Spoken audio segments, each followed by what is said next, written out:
Welcome. You're listening to the Leading Hope Podcast. My name is VJ Williams, here with my friend and Pastor Kevin Jack. Thank you for joining us and taking time out of your day to become a better leader. If you're new, welcome. We release a new episode every Wednesday. Easiest way to remember that is to subscribe on your favorite podcast platform. Go ahead and hit that now. Also, share this with a friend on Facebook or Instagram and YouTube. Rate and review on Apple Podcasts. It's simple to do. A few extra minutes will absolutely help get this podcast in the hands of so many more leaders just like you. And visit leadinghope.online to get updates and find out more about the Leading Hope community. Kevin, today we are in episode 147. Title, The Future Leader. You would put the emphasis where I didn't expect you to. I know. I did that on purpose. Yeah, you like that? Can you say it differently? The future leader. Can you say it? The future leader. You're dumb. So, the future there we leader. go. That's what I was looking for. I knew what you were looking for. So I was recently part of a group that was looking to redesign ministry curriculum development. Okay. Wait, say that again? College Yep. that was looking to redesign their curriculum, their course load for people going into ministry. Got it. Okay.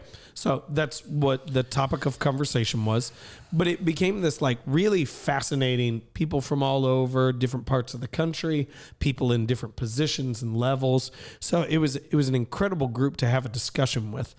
But the question became like this idea of to say, what does the future leader in the church look like? And what is the reality that they need to be prepared for? And so we're doing this in light of curriculum course load, okay? So when you would think through like, hey, what does a leadership curriculum look like? What are the things that a leader needs to be competent in, needs to be aware in? That was kind of the foundation for the conversation. Yeah. And so as we're getting into the pieces, it became really frustrating to try to design it. Because it continuously went to this like, well, if they're good in this area, but they don't possess this, then it won't work. So like some examples to say like, if they're a great speaker, but they're not empathetic, then they're just going to run all over people. If they're brilliant, but they don't execute, then we haven't actually accomplished something. Yeah. This makes sense? Yep, absolutely.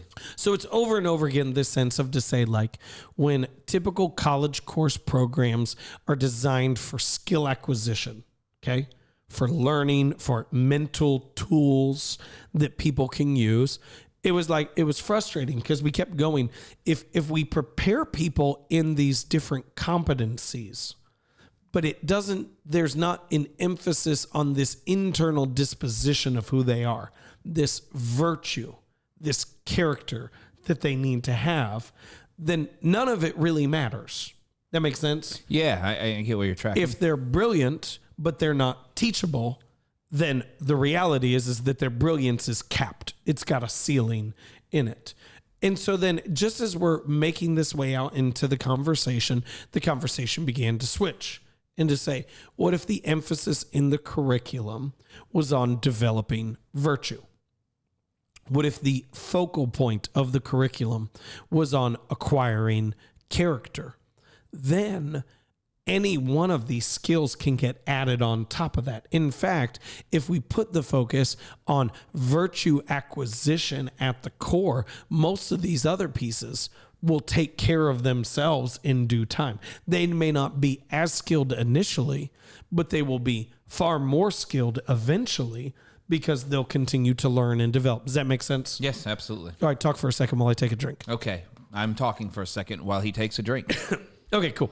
So a really simple way of saying that is character over competence. Yeah. Which people view in hiring. They say, pick character over confidence. Over competence. Sorry, not confidence. Pick character over competence. But I don't think we view this in terms of a leadership development paradigm to say virtue is essential. And if virtue is there, the competencies will come into play. So this is kind of my own thought experiment. Is I want to go through and I want to say, what are the essential virtues, the essential character pieces of a future leader? What are the things that you have to absolutely to possess to ensure that in the future you'll be qualified? Because if you acquire like a great skill set in a technology that is no longer used, then you are now extinct. Does that make sense? Yeah. If you acquire a great skill set in a form of communication that all of a sudden gets waylaid by some other new medium, then the reality is like you're no longer effective. Sure. But if there's certain virtues that you have, you ensure that you can be effective in any environment because you're naturally going to acquire whatever skill is necessary. Cool? I'm working Makes on sense? it. Yeah. So I want to take people through what I think are the 5 essential virtues for a future leader. The 5 essential virtues that, just personal opinion, that I believe will ensure that your leadership will be able to stand the test of time. So I want to walk through those. So I believe those 5 virtues are empathy, humility, love, calling, and courage. And I probably could have made a list of 20, but these are the ones that I could boil down personally that I could go, I think these 5 really form the core of what a future leader needs to be, of someone who is constantly effective and constantly healthy in what they do. Empathy, humility, love, calling, and courage. So I just want to walk through those briefly. First one, empathy. I believe empathy is essential virtue for the future leader because empathy is the basis of communication. All communication, I believe communication is so important, but really the foundation of it is to be able to feel what another person feels. And I found that the biggest issues that people have faced in their communication is they don't know what it's like to hear that word, read that email, or read that tweet. And because you can't put yourself in the position, you only see your basis. And it's just so funny. I would say like corporate training on social media use, or I'll even say church training on social media use. They never really address like, what is it like for someone else to read what you wrote? Yeah. Put yourself in their position. And that's not skill. That's virtue. And so to acknowledge that, like, hey, if we're going to be able to lead others well, I focus specifically on communication here, but you can't lead someone well if you haven't first felt what they felt in order to take them to that next place. You can't start with where you want someone to be. You have to start with where they are. And so if you do not have empathy, you do not have the ability to lead anyone in that sense. It's good. Good? Yep. Number 2, humility.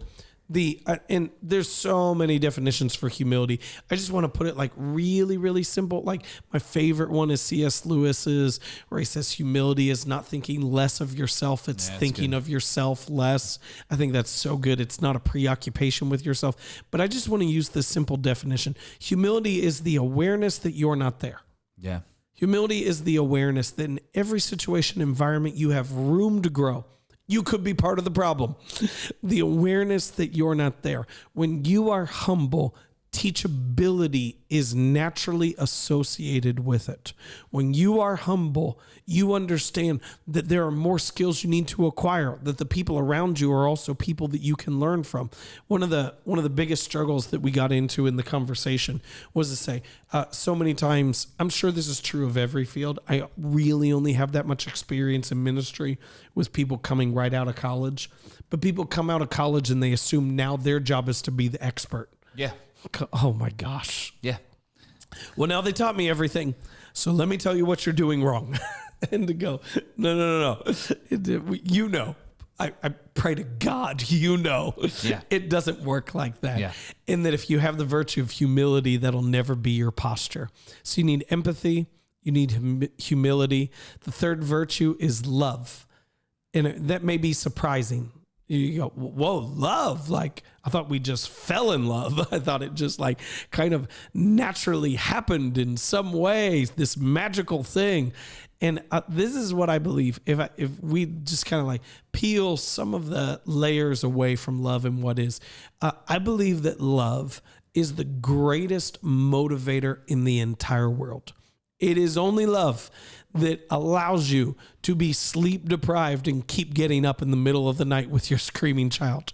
It is only love that allows you to apologize over and over and over again. That doesn't feel good to have to keep apologizing. We're going to get to apologizing in a couple weeks, and that's going to be fun. Love is the greatest motivator in all things. And we see from 1 Corinthians 13, the actions where it says love does not keep a record of wrongs, because it's motivated towards the future. Love is kind. Love is patient. Love is forgiving. And we see in all these things that motivation behind there. Leaders who love don't have to be inspired. Ooh. There's already something in them that's driving them. They're not looking for the next bit of motivation. They're not looking for that, oh, let's watch the hype video to pump me up for this next thing. No, they're motivated internally because there's something deeper internal that is carrying them into the future. And I believe that. And if we could say it like this, there are people who love little and there are people who love much. Not just like, oh, I love this, but not that. I don't see that as the dynamic nearly as much. There are people who love in great abundance so many different things. Yeah. And there are people whose love is very sparse, which teaches us that love is part of your character. Yeah. Like, it's not just you happen to love it or not. Love can be part of who you are. And I believe at a leadership level, that is the source of motivation. It's also empathy and humility. But I just wanted to touch on that one piece here. So empathy, humility, love. The fourth one is calling. I believe that the virtue of calling, and again, this may seem a little odd, so you go, no, calling just happens. You just like, calling just finds you. No, I believe you seek out, you discover, and you cultivate calling. I believe that we could spend forever on calling. Just real briefly, I believe that you will have callings for your entire life. And then I also believe you will have specific callings for a season. But leaders who are called are looking far enough in the future to ensure that they're creating a better future. They're not just jumping from job to job, seeking what they can gain so they can take that next rung on the ladder. I believe leaders who are called, they understand that where they are, they may not be forever, but they're not already looking to the next thing while they're in their present assignment, because they know that what they are doing is important, it's significant, and it matters. Empathy, humility, love, calling. And then I believe the last one that the leaders in the future must have is they must have courage. They must have the willingness to actually live it out. There is no excuse.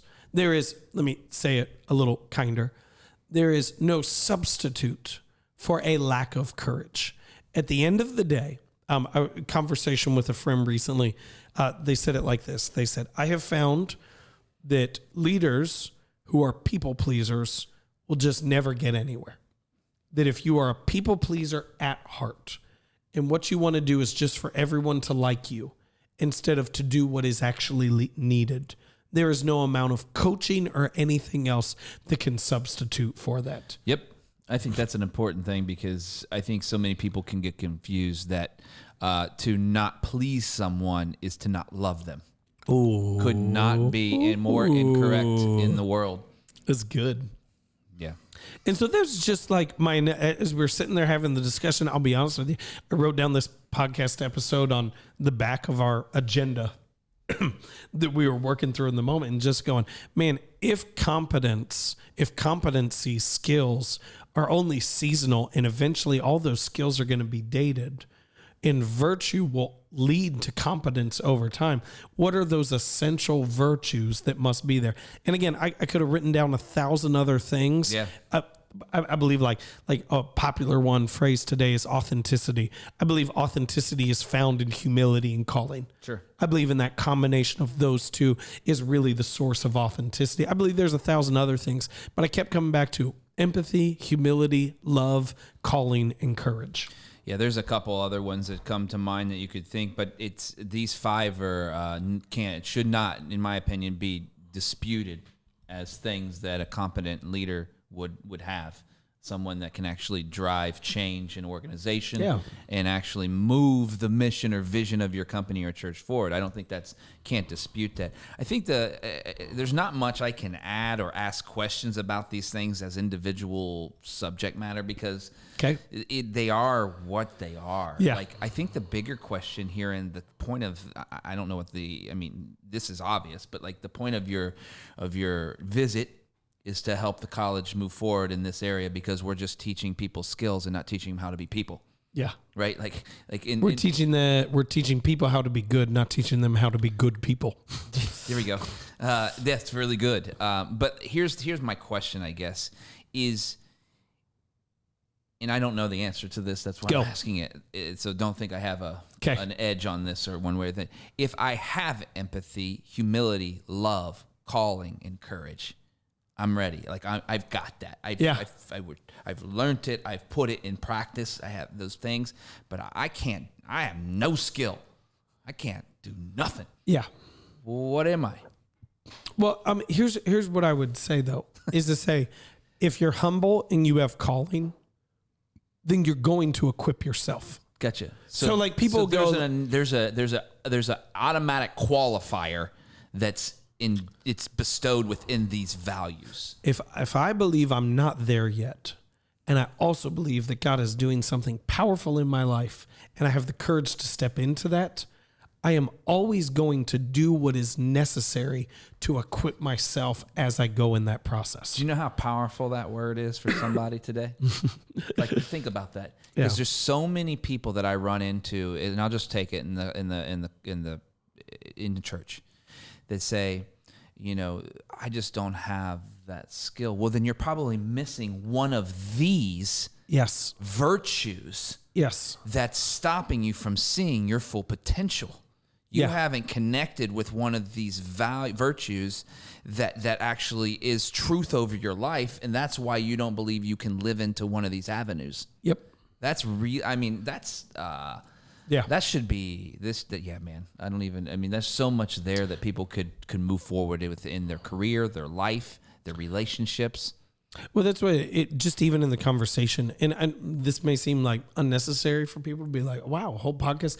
I was so energized in the conversation because I saw the failings, like the massive failings of just instilling knowledge into people, teaching people skills over and over again, and not ensuring that they were becoming a person who would use those skills in a healthy way, who would continue to learn, and who had the drive behind it. So I would say it like this. There have been moments, this is going to take a dark turn just for a second. Okay. There have been moments in my marriage in which we have struggled greatly. Sure. And those moments in which we have struggled greatly was usually when my love was at the least. Yep. When my love was at its highest, even the obstacles didn't feel like obstacles because we were pursuing it together. And so I want this to say, like if we teach people how to be team builders, vision casters, culture setters, but they don't love, we have created monsters. Yeah. Like that is what has happened in the end. Yeah. Or on the other side is their burnout within 5 years because they don't care that much about the thing that they're doing. That's right. One other thing, I'll say this because it's just fresh in my mind, especially with some recent conversations with parents. I have kids in high school, so I'm a little different level than you are in this regard. Yeah. But a lot of parents these days are talking about how high school are teaching kids things that they're not going to use in their life, and they're replacing that thing, like whatever it is, the math or the calculus or the or the languages, whatever it is that their chemistry, whatever and they're saying we need to teach these kids skills, right? We need skills in the workplace. Not wrong, but not hitting the mark. We need to be teaching kids empathy, humility, love, calling, and courage, because born out of that will become the skill, will become the thing that they need to become. Yeah. These are the things that we teach the kids, and born out of that belief is what they become. Man, that's, to me, that I never even thought about that specifically in that setting. Cool. That changes everything. That's good. It's good. Wrap it here's up. This is going to be a long wrap up. Okay. Good. Like 60 seconds. I'll get through this fast. Cool. The best way to acquire virtue is through osmosis. We receive virtue from those who were around. We learn courage by seeing others model courage. And so this is what I believe is that our best teachers, the qualifications, are not what they know, but who they are. Imagine if future resumes were accepted or rejected, not based upon degrees, but based upon empathy, humility, love, calling, courage, that we were far more clear on who the people were than what they could accomplish or what skills they had. We would ensure that we were creating leaders that were built for the future, that were good at the core. Wow. 147, that wraps it up. The Future Leader Powerful today. Thank you so much for joining us. If you're new to the podcast or haven't yet subscribed, it would mean the world to us if you did that now. Also, post about it, rate, and review, or both. You won't believe how that helps get this podcast in the hands of so many more leaders just like you. We hope that you are paying attention every week, that you're sharing this, and that you have stories, and we'd love to hear those, how it's working in your life or business. If you have a story, visit leadinghope.online and send that to us. We would love to hear from you, and remember, everyone has 20 minutes to learn to become a better leader. Make it count.